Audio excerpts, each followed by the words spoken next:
In this video, I will show you how to add a page on Squarespace. If you find this video helpful, please don't forget to like and subscribe. Now, the first thing I'd like you to do is ensure that you're logged in to your Squarespace account and you've opened up the website that you want to add a page for. Now, on the left side of the menu, right on the home, you're going to click on website. Now, once you do that, it's going to open new links and you're going to click on pages. Now here it's going to open a dialog box to show you the pages that you have already, and it says I have the about and the contact page, but it's not linked to the home page.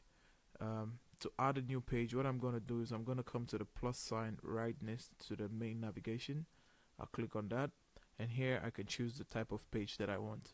And if I want to choose a blank page, I can click on blank page, and here I can name the page, and from here I can click on the page and I can choose to customize the page anyhow I like. Now that's how you add a page on Squarespace. If you find this video helpful, please don't forget to like and subscribe. On to the next one. See ya.